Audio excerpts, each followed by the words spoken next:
Magluluto pala tayo ngayon ng ating dinengdeng version ng Ilocano. So, ayan. Mayroon tayong tilapia. Yan ay nililisan ko na. At ilalagay natin sa dahon ng saging para ihawin.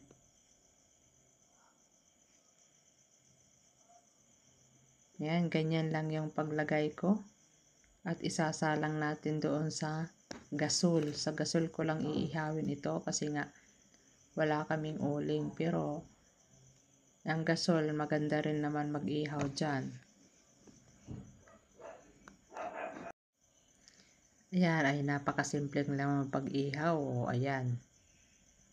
Tuloy-tuloy lang naman ang kanyang pag-apoy. So parang uling lang naman din ang ano yan. So ayan, natapos na din ang ating pag-ihaw.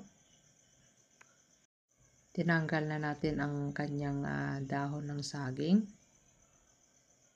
Ayan yung mga, meron pa siyang mga itim-itim pero matatanggal din natin yan.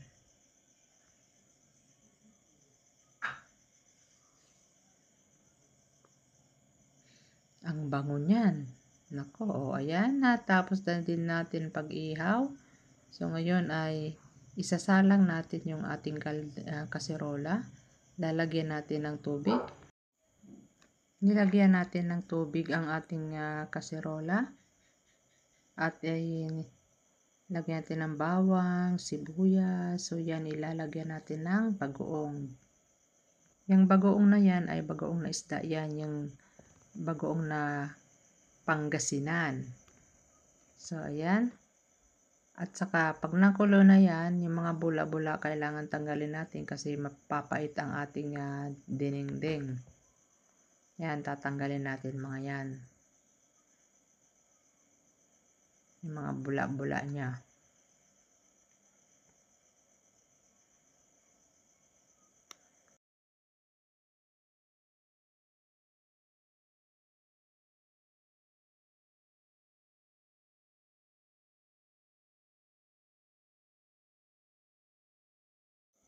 Ilagay natin ang ating sitaw.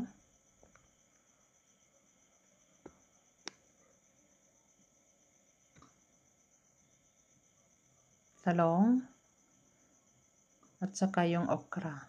Yan, sabay-sabayan natin tatlo yan kasi ano yan, matitigas. So yan, takpan at hayaan natin ko lumambit ng kaunti, 2 to 3 minutes.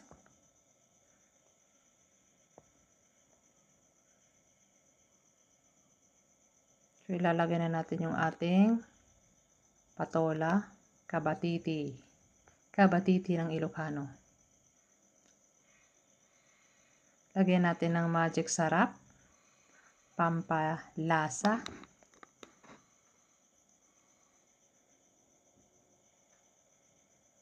Takpan ulit. Hayaan natin lumambot kaunti ng ating patola.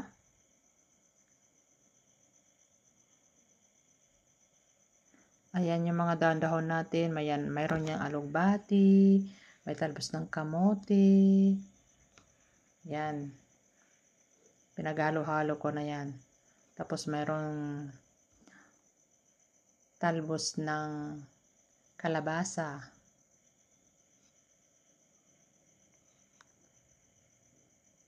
Yan, mayroon pang kangkong yan. Ay, pinaghalo-halo ko na lahat yan. Lahat ng gulay na ata. So, ang ilalas natin ay yung bulaklak ng kalabasa. Ganyan kami magluto ng dinengdeng namin. Kumbaga sa Bisaya ay lauoy.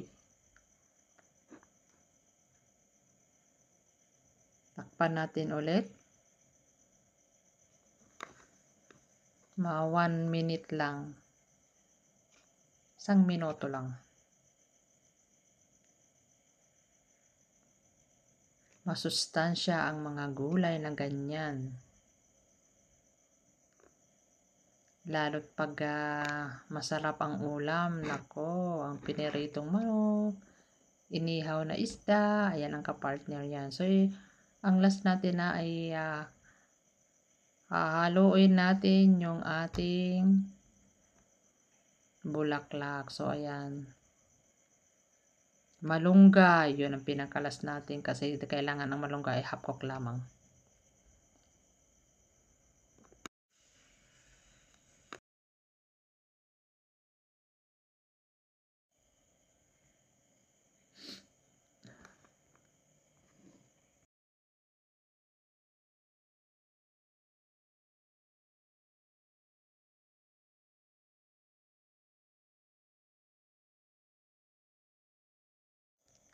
So, ang last natin na ihahalo ay ang ating isda na inihaw. Ayan, ready to eat na ang ating dinengdeng. Dinengdeng ng Ilocano. Thank you very much for your watching. Sana po nagustuhan nyo yung aking video. At sa susunod muli sa ating next video. Salamat po. So, ayan na yung ating inihaw. Yeah. Masarap-sarap na siya, oh. Tingnan nyo nga naman. Yan ang dinengdeng ng Ilocano.